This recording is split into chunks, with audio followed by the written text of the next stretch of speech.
Bueno, el tema de hoy día es móvil fetal y pelvis materna. Ya es un tema que ustedes tienen que leer, ya, y bueno, aprenderse los datos de los diámetros, los nombres de los diámetros, tanto de la cabecita fetal como de la pelvis materna, para que se provoque un trabajo de parto y un parto eutóxico.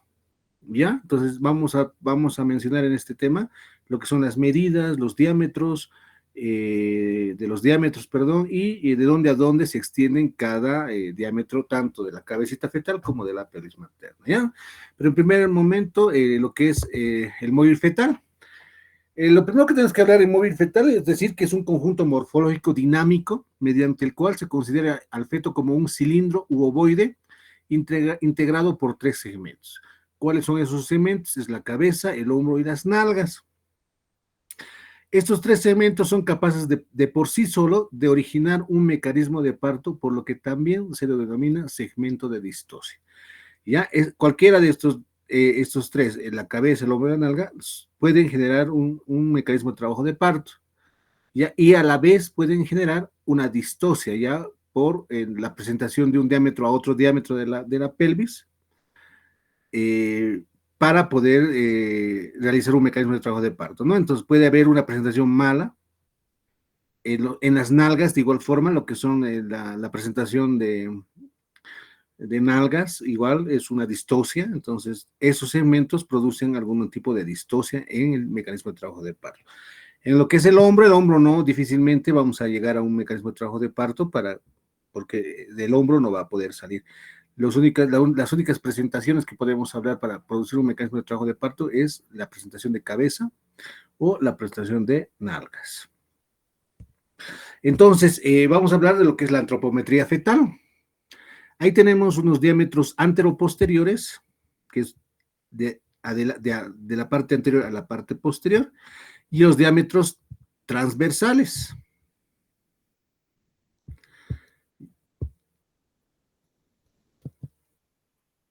Ya, aquí tenemos 5 diámetros anteroposteriores que tienen una diferente medida y la situación o el origen y el fin es de diferentes segmentos de la cabecita del feto.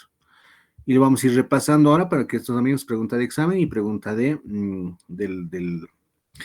ECOE. ¿Ya? Aquí tenemos las iniciales de un diámetro, que es el suboccipito frontal,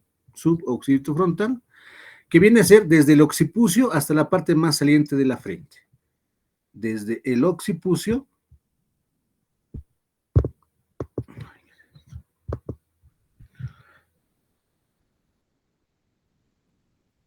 desde esta parte del occipucio, aquí ven mi cursor, ¿se ve mi cursor? Sí, doctor. Ya, desde esta parte del occipucio hasta la parte más saliente de la frente. ¿Ya? Y esta mide 10.5 centímetros. Frontal al suboccipital, 10.5. El suboccipito bregmático, que es este es el suboccipito y este es el bregma. Sabemos que en la cabecita fetal tenemos una sutura sagital que están uniendo dos estructuras, que es el bregma y el labda. El bregma es de forma romboidal y el labda es de forma triangular. El bregma está en la parte anterior y el labda está en la parte posterior. Entonces, al momento del tacto que hacemos, al momento del trabajo de parto, vamos a sentir cualquiera de estas dos estructuras, ya sea el bregma o ya sea el labda. ¿Ya? Entonces tiene que tener en la cabeza que el bregma es romboidal y el labda es triangular. ¿Ya? Anterior, posterior. Entonces este diámetro es el suboccipito bregmático, que mide 9.5 centímetros. El occipito frontal es diferente al suboccipito frontal. Esto es occipito frontal, que va desde la raíz de la nariz al punto más distante del occipital. Y esta mide 12 centímetros. ¿Ya? Entonces hemos hablado del suboccipito frontal, suboccipito bregmático y el occipito frontal.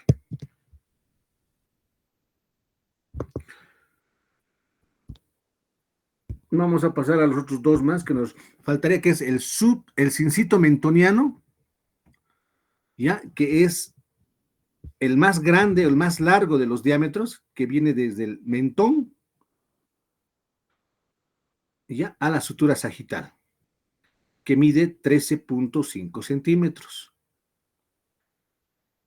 Y el submento bregmático, que es este del mentón al bregma, a la parte triangular de la estructura del cartílago de la unión de la sutura sagital al bregma, es que también mide 9.5, ¿no? Entonces, cincito mentoniano, que es desde el mentón hasta el occipital, que mide 13.5, y el submento bregmático, submento que está por debajo del mentón hasta el bregma, que mide 9.5. El submento bregmático y el suboccipito bregmático, ambos tienen la misma medida, que es 9.5 centímetros. El suboccipito frontal, que es de 10.5, el occipito frontal es de 12 y el cincito mentoniano es de 13.5 centímetros. Entonces, estos son los 5 diámetros anteroposteriores que ustedes tienen que conocer ya al momento de hacer un tacto vaginal. Siempre tener bien educados los dedos para poder distinguir los diferentes segmentos de la cabecita del feto para poder hacer el tacto, ¿no? Y hacer las mediciones de estas estructuras. Ahora pasamos a lo que son los diámetros transversales de la cabeza, que son el número de 2, que es 1, el anterior y el posterior. Entonces hablamos del biparietal, entre parietal a parietal, que mide 9.5 centímetros. Y el bitemporal, de temporal a temporal, que une la mayor distancia entre las ramas de la sutura coronaria y mide 8 centímetros, ¿no? 9.5 el biparietal y 8 centímetros el bitemporal. Además de esos diámetros de la cabecita, tenemos que conocer los diámetros, no, 2 diámetros más, que es el biacromial, de acromion derecho a acromion izquierdo, ya es el transverso mayor de los hombros, que mide 12 centímetros, y el bitrocanterio, que es de trocánter mayor a trocánter mayor del otro lado, que es el transverso mayor de las caderas, que mide 9.5 centímetros. ¿Ya? Entonces, estos diámetros tienen que conocer de memoria para que puedan llegar, ¿no? Y hacer una ecografía, donde las ecografías nos pueden medir tanto el diámetro bitemporal, el diámetro biparietal, hay algunos que miden el diámetro biacromial, y de acuerdo a eso ustedes pueden diagnosticar y pues llegar a un parto eutóxico, ¿no? Si vemos un bitemporal mayor a lo que estamos hablando, bueno, pues va a ser una cabeza más grande y en lo posible evitar que haya traumas en la cabeza y solamente llevarlo a una cesárea, ¿no? A un bebé. Entonces tenemos lo que es el examen complementario, que es la ecografía, para diagnosticar ya este tipo de diámetros, tanto en la cabeza del producto más que todo, ¿no? Eso nos ayuda mucho el ultrasonido.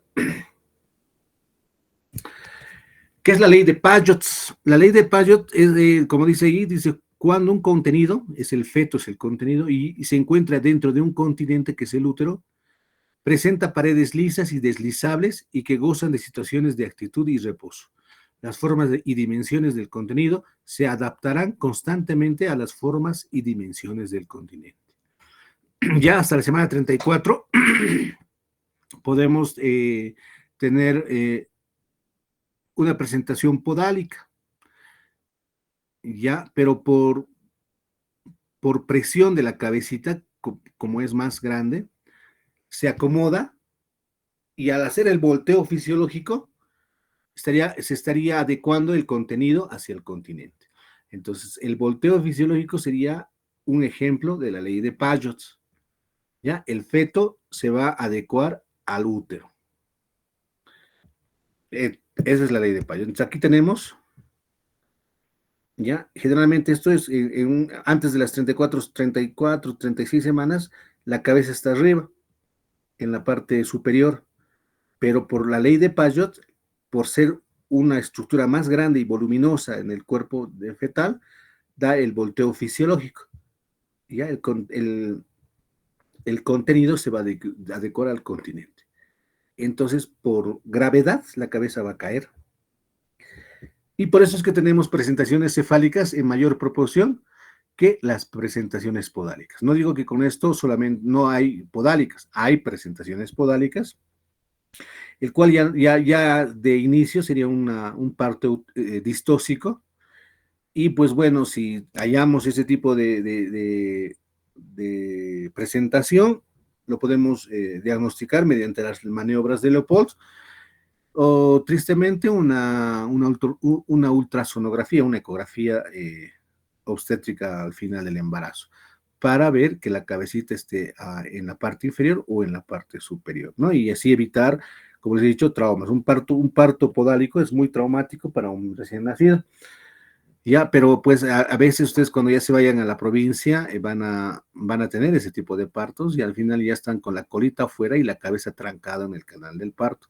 Y van a tener que, bueno, hacer algunas maniobras para poder sacar esa cabecita porque es más grande, no presenta los diámetros que debe presentar a la pelvis materna y bueno, pues de tal forma es que la cabeza se va trancando en las diferentes partes óseas de la cabeza, de la pelvis materna. Y bueno, pues al momento de extraer la cabecita producimos traumas y los traumas tal vez no se van a considerar en el momento y se van a manifestar en la vida de la niñez, adultez de la persona que está, a la que se le va a obtener por un parto podálico, ¿no? Entonces, no todas, pero sí la mayoría tienen problemas después. Entonces, para todo esto tenemos que tener definiciones, ¿ya? Las definiciones de una estática fetal. Ahí hablamos en la estática fetal lo que es la actitud, la situación, la presentación, la posición y la variedad de posición. Estos 5 términos tienen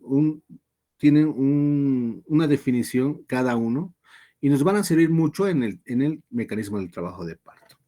Y vamos a hablar de qué es la actitud. ¿Ya? Aquí vemos un útero y aquí la situación.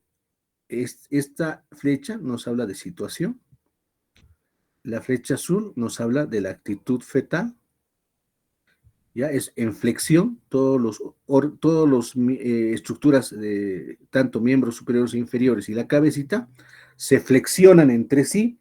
A la flexión que existe entre la cabecita con la horquilla externa se le denomina actitud fetal. ¿Ya? La parte roja, que es presentación, es cualquier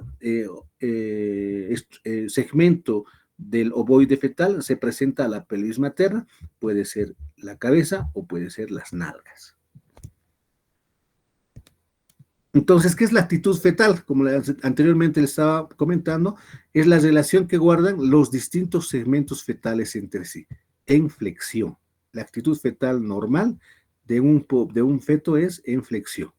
Puede ser en polo podálico o en polo cefálico, pélvico o cefálico, pero la actitud normal es que el bebé esté en flexión. Son la relación que guardan todos los distintos segmentos fetales entre sí, en flexión. ¿Ya? A eso denominamos la actitud fetal. ¿Qué es la situación fetal? Vamos a definir qué es la relación que existe entre el eje longitudinal del feto y el eje longitudinal del útero. En esta situación podemos distinguir tres situaciones, una situación longitudinal, una situación oblicua y una situación transversa. En la longitudinal, ahí tenemos 2 modalidades de presentación, que es una longitudinal podálica y una longitudinal cefálica. La oblicua, ¿ya? Y la transversa. Las longitudinales pueden desencadenar un trabajo de parto. Una oblicua tal vez puede desencadenar, pero hay que movilizar mediante las maniobras de Leopold, agarrar la pancita de la mamá y tratar de acomodar al bebé para que su polo llegue